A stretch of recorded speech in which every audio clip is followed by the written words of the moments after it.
அனைவருக்கும் வணக்கம் ஃப்ரெண்ட்ஸ். நம்ம இந்த வீடியோவில் பார்க்க போகிறது நாட்டின் முதல் ஹைட்ரஜன் ரயில் சேவை தொடக்கம் அப்படின்னு கொடுத்துருக்காங்க. இதை பற்றி தான் இன்றைக்கி நம்ம பார்க்க போகிறோம். இப்போ இந்தியாவில் ரயில் சேவை தொடங்கியிருக்காங்க.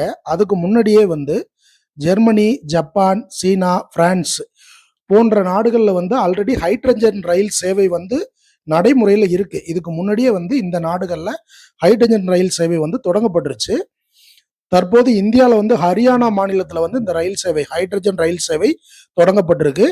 ஜூலை மாதம் 17ஆம் தேதி 2026 அன்னைக்கு தான் இந்த ரயில் சேவை தொடங்கப்பட்டிருக்கு.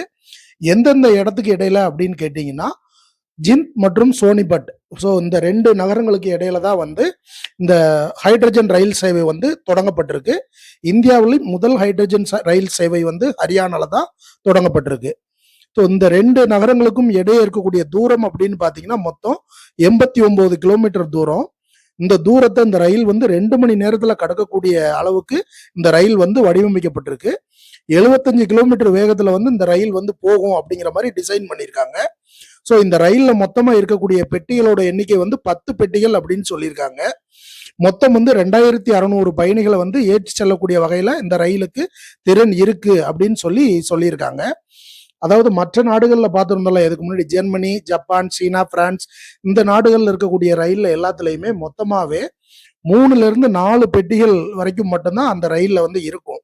ஆனால் தற்போது இந்தியாவில் இந்த லான்ச் பண்ண இந்த ரயிலில் மட்டும்தான் அதிகபட்சமாக 10 பெட்டிகள் வரைக்கும் இருக்கும் அப்படின்னு சொல்லியிருக்காங்க.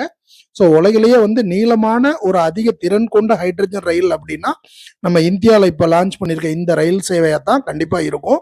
இந்த ரயில் பார்த்தீங்கன்னா இந்த ஜிந்த் மற்றும் சோனிபட் இந்த நகரங்களுக்கு இடையில 12 ரயில் நிலையங்கள் இருக்கு.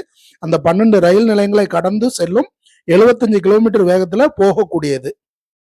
அடுத்ததா ஒரு முக்கியமான விஷயம் என்னன்னா, ஹைட்ரஜன் மற்றும் ஆக்சிஜன் வேதிவினையின் மூலமாக தான் இந்த ரயிலுக்குள்ளேயே மின்சார உற்பத்தி செய்யப்பட்டு இந்த ரயில் இயங்குது அப்படின்னு சொல்லியிருக்காங்க. வழக்கமாக பார்த்தீங்கன்னா ரயிலோட இயக்கத்துக்கு நிலக்கரி அப்புறம் மின்சாரம் இதெல்லாம் தேவைப்படும்.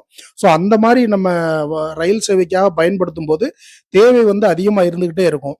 பட் இந்த மாதிரி ஒரு விஷயங்கள் நம்ம முன்னெடுப்பு எடுக்கும்போது அதோட தேவை குறையும் அப்படின்னு சொல்லியிருக்காங்க. முக்கியமான ஒரு விஷயம் என்னன்னா, ஹைட்ரஜன் மற்றும் ஆக்சிஜனுடைய வேதிவினையின் மூலமாக ரயிலுக்குள்ளேயே மின்சார உற்பத்தி செய்யப்படுது அப்படின்னு சொல்லியிருக்காங்க. அடுத்தது, ஹைட்ரஜன் ரயில் இயக்கத்தின் போது விளைபொருளாக நீராவி மட்டுமே உருவாகிறது. ஸோ இதன் காரணமா சுற்றுச்சூழலுக்கு எந்த ஒரு பாதிப்பும் இல்லை அப்படின்னு சொல்லியிருக்காங்க.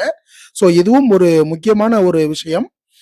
அடுத்தது, இந்தியாவில் தயாரிப்போம் திட்டத்தின் கீழ் வெற்றிகரமாக உருவாக்கப்பட்ட ஒரு ரயிலுக்கு இந்த ரயில் உதாரணம் அப்படின்னு சொல்லியிருக்காங்க. அதாவது மேக் இன் இந்தியா ஸ்கீம் சொல்றாங்க இல்லையா, அதைத்தான் மறைமுகமா இந்தியாவில் தயாரிப்போம் திட்டம் அப்படின்னு சொல்லியிருக்காங்க. ஸோ இன்னைக்கு நம்ம பார்த்த விஷயங்கள் எல்லாமே எக்ஸாம் பாயிண்ட் ஆஃப் வியூல ரொம்ப ரொம்ப முக்கியமான விஷயம். இன்னொரு கேள்வி, உலகின் முதல் ஹைட்ரஜன் சேவை, அதாவது உலகின் முதல் ஹைட்ரஜன் ரயில் சேவை எந்த நாட்டில் தொடங்கப்பட்டது, எந்த ஆண்டு தொடங்கப்பட்டது அப்படிங்கிறத கமெண்ட்ல சொல்லுங்க. நன்றி.